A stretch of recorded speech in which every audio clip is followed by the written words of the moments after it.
안녕하세요. 피오디오 포도입니다. 오늘은 제 우울증과 공황장애 두 번째 이야기 시간이에요. 우선 제 첫 번째 영상을 되게 재밌게 봐주셔서 감사하고요. 처음 봐주시는 분들께 다시 한번 말씀드리자면 저는 2년 전에 우울증과 공황장애를 겪었었고요. 지금은 완치된 상태입니다. 저의 경우에는 저랑 똑같은 감정을 느꼈던 분이 쓴 일기를 읽다 보니까 큰 위로가 되더라고요. 나만 이상한 게 아니구나. 누구나 이런 감정을 느낄 수 있구나. 그런 생각이 들었었는데요. 그래서 저랑 비슷한 감정을 느끼고 계시는 분들께 도움이 되었으면 좋겠습니다. 저에게 같은 회사인데 본인이 너무 힘든데 어떻게 우울증 병가를 쓸 수 있는지 여쭤보시는 분들이 있더라고요. 대기업에 재직을 했었었고 제가 다녔던 회사 기준으로는 정신과 전문의의 휴식이 필요하다라는 문구가 적혀있는 진단서만 있으면 우울증으로 병가 휴직이 가능했었어요. 제가 겪었었던 일을 읽어드리면 이것도 약간은 도움이 드릴 수 있을 것 같아서 이번 영상을 제작하게 되었습니다. 제가 정신과에 가기로 결심한 그 전날부터 병신과에 다녀온 그 하루치의 일기입니다. 나는 병가를 써야 할까? 나 정도로 병가가 써지려나? 나는 우울증인가? 우울증이 맞으면 어떡하지? 우울증이 아니라서 병원에서 진단서를 안 끊어주면 어떡하지? 밤새 고민했다. 그리고 검색했다. 검색하다 보니 우울증으로 병가를 쓴 사람의 일기가 있는 블로그를 찾았다. 나와 비슷한 마음이었구나. 그 솔직한 심경을 토로하는 글이 엄청난 위로가 되었다. 너무 좋아서 읽고 또 읽었다. 불안할 때마다 그 글을 읽으며 위로를 받았다. 그리고 읽다 보니 사내 병원에 정신과가 있다고 하는 문구를 보고 같은 회사 직원일 거라는 생각이 들었다. 속으로 상상했다. 내가 병가를 쓰고 그 기간 동안 병원을 다녀야 하는데 매번 회사로 가야 한다고? 제발, 정말 끔찍한 일이다. 병원 건물과 내가 근무하는 건물은 바로 옆이라 회사 동료들을 마주칠 게 뻔하다. 간절히 피하고 싶었다. 언젠가부터 회사에 대한 생각이 바뀐 것 같았다. 예전엔 회사를 가기 싫었는데 지금은 회사에 못 갈 것 같았다. 나는 우는 것 말고는 할 수 없는 사람이니까. 쓸모가 없어서 회사에 출근할 필요와 이유가 없게 느껴졌다. 내 존재의 이유까지도. 회사와 회사 동료를 위해서 사라져줘야겠다.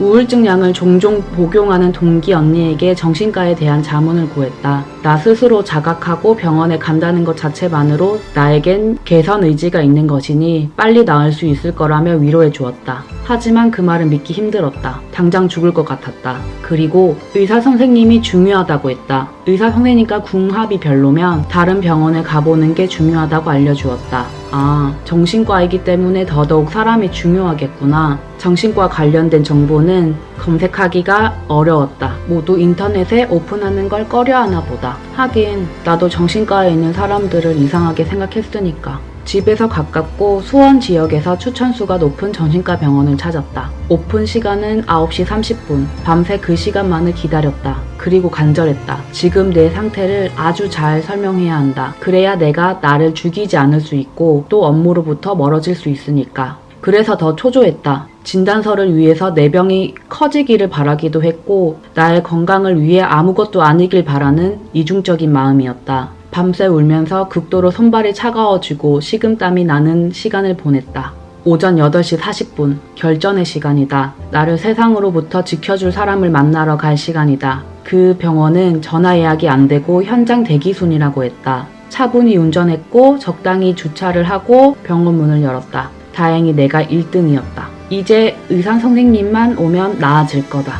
첫 방문이에요. 우울증으로 왔어요. 간호사가 나에게 우울증을 진단할 수 있는 예솔도 질문지 3장을 줬다. 의사가 출근하기 전에 미리 하고 있으라고 했다. 사내 건강검진 시 매번 하던 거라 손쉽게 할 수 있을 줄 알았다. 질문은 흔히들 다 알만한 것들이었다.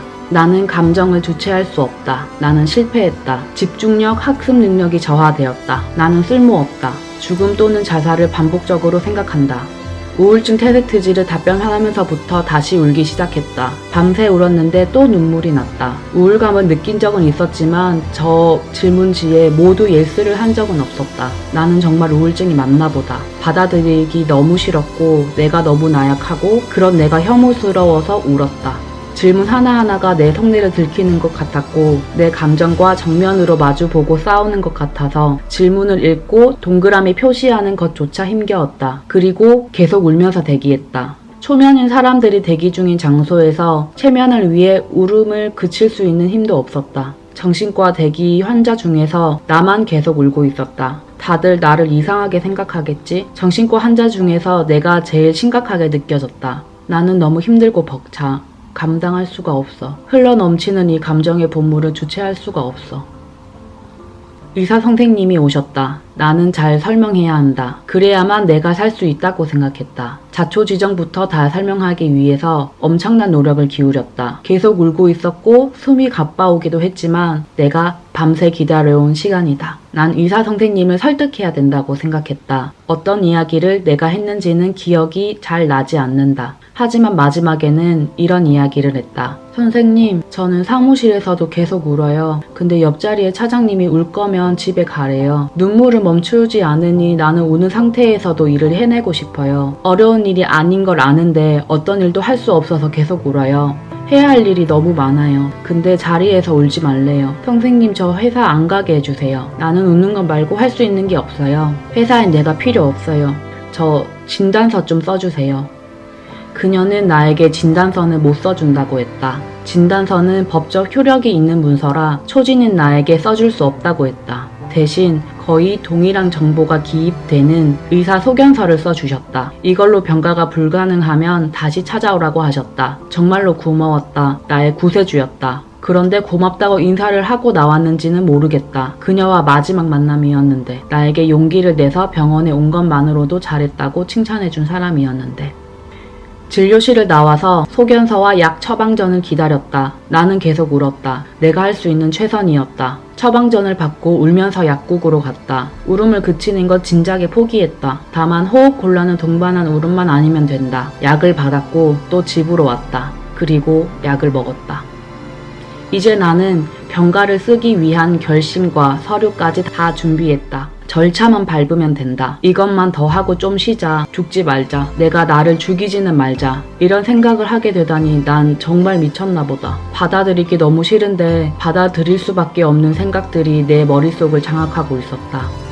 회사 지인들을 통해 프로세스를 알아냈다. 부서에 나의 의사를 전달했고 인사 담당자와 통화를 했다. 제길슨. 인사 담당자가 청천벽력 같은 소리를 했다. 병가는 진단서만 가능합니다. 소견서는 안 돼요. 그리고 정신과는 사내 상담센터에 진단서가 필요하고 병가 기간 동안 계속 진료 기록이 있으셔야 합니다. 정말 거지 같았다.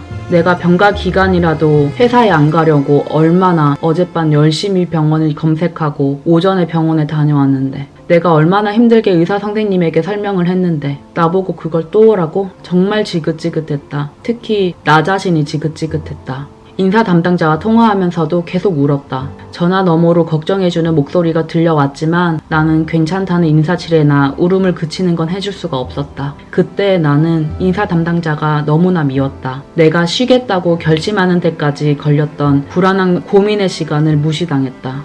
온 세상이 합심하여 나를 괴롭히는 것 같았다. 사내병원에 연락했다. 사실 당일 12시 40분 예약을 해뒀었는데 그 시간까지 기다릴 수 없었고 병가 기간에 회사를 안 가기 위해서 예약 시간에 가지 않았다. 사회병원에 갔던 내가 뻔뻔하게 전화를 걸었다. 자초지정을 설명했고 3시 20분인가에 오라고 했다. 나는 또 사내병원의 정신과 의사에게 울면서 요구했다. 사회병원에 소견서를 내밀며 진단서를 써달라고 요구했다. 정말 다시 생각해도 힘든 하루였다. 애써 괜찮다고 넘겨왔던 수많은 날들을 다시 헤아리며 내 경험과 감정을 설명하고 또 설명했다. 물론 풀려가는 이성의 끈을 잡고 어떻게든 말하려고 노력했던지라 어떤 말을 했는지는 기억이 나지 않는다. 그때 나는 자는 시간 외에는 계속 울고 있었기에 기력이 없었다. 그래도 진단서라는 종이 한 장을 받아내기 위해 힘을 짜내었다. 오전에 사회병원에서 처방받은 약 때문인지 오전보다는 내가 덜 절실하게 전달한 것 같다. 그래도 다행히 의사 선생님이 초진이지만 바로 진단서를 써주셨다. 나를 믿어주는 느낌이 들어서 고마웠다. 그리곤 또 오라고 했다. 사회병원보다 본인을 보러 오라고 했다. 오케이, 나도 안다. 인사 담당자가 사내 병원에서의 진료 기록이 계속 있어야 한다고 했으니까 사내 여기로 오는 게 맞다. 사내 병원에서는 나에게 3가지를 주었다. 진단서, 약 처방전, 그리고 테스트지. 테스트지는 다음 진료 시 가져오라고 했다. 이제 정말 마지막 관문이다. 인사 담당자가 사내에 온 김에 본인과 면담을 하고 가라고 했다. 울면서 터덜터덜 걸어갔다. 그런 나를 보고 멀리서부터 그녀는 나를 알아본 것 같다. 나의 모습을 보고 많이 놀랐는지였다. 우는 나를 앞에 두고 그녀는 본인의 업무를 못하고 있었다. 프로세스상 해야 할 말이 있어서 보자고 했겠지? 그녀에게 알려주었다. 나는 최근에 내 모습 그대로예요. 어차피 나는 눈물을 그치지 못해요. 그러니 신경 쓰지 말고 나에게 할 말을 하시면 돼요. 그때부터는 내가 안심을 했던 것 같다. 이제는 날 괴롭히는 이곳으로부터 날 멀리할 수 있어. 회사에 계속 있다가 나는 더 망가질 거야. 이제 내가 나를 안 죽이기만 하면 돼. 제발 날 좀 내버려둬. 망가진 나의 모습을 타인들에게 보여주기 싫어. 제발 날 좀 냅둬. 나는 너무 무서워. 인사 담당자와는 오후 4시쯤 만났던 것 같다. 그리고 10분 후쯤 그녀를 먼저 보내고 혼자 앉아서 숨을 가다듬었다. 그리곤 눈물을 흘리며 회사를 떠났다. 그 이후 나머지 일들은 별로 기억나지 않는다. 그냥 집에서 계속 울었겠지. 우울과 불안과 함께. 네, 그리고 제가 일부러 이 우울증 에피소드랑 2년이 지난 현재의 일상 보이그로그를 일부러 번갈아 올리고 있어요. 꼭 확인하고 싶었었던 게 있었는데 그때 제가 확인하지 못했거든요. 우울증 일기를 쓰신 다른 블로거를 보고 위로를 정말 많이 받았었는데 그분이 정말 힘들 때의 감정뿐만이 아니라 시간이 지나고 나서 그분이 완치가 돼서 정상적인 생활을 잘 하고 있는 걸 보고 싶었어요. 그런데 그 글은 올리지 않으셨더라고요. 그래서 저는 힘든 감정의 시간을 보냈지만 그럼에도 불구하고 시간이 지나서 치료도 잘 받고 정상적으로 생활을 잘 하는 사람의 예시를 꼭 제 두 눈으로 확인을 하고 싶었는데 그거를 찾아보지 못했어요. 그래서 그 예시가 바로 제가 되기 위해서 이렇게 유튜브를 하는 목적도 있습니다. 예전에 이렇게까지 힘들었던 사람도 시간이 지나고 치료를 잘 받으면 이렇게 나을 수 있다라는 거를 꼭 알아주셨으면 좋겠고, 우울증이랑 공황장애, 불안장애 같은 건 제 생각에는 시간이 가면 갈수록 오래 방치될수록 자신감이 더 낮아지고 본인을 더 못 믿게 되는 것 같아요. 그래서 꼭 혼자서 너무 힘들어 하시지 마시고 시간을 끌다 보면 나는 그냥 이런 사람이야 라고 나를 포기하게 돼 있는 것 같아요. 그런 시간이 오기 전에 꼭 근처의 병원에 가셔서 치료를 최대한 빨리, 짧으면 6개월, 길게는 1년까지 보시면서 꼭 치료를 하시고 완치하셨으면 좋겠습니다. 나으실 수 있어요.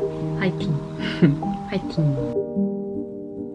저의 우울증과 공황장애 2편은 여기까지입니다. 들어주셔서 감사합니다. 후속편은 제가 더보기란에 링크를 남겨둘게요. 그걸 보시면은 빨리 보실 수 있고요. 제가 빠르면 다음 주에 추가 후속편 영상을 촬영해 오도록 하겠습니다.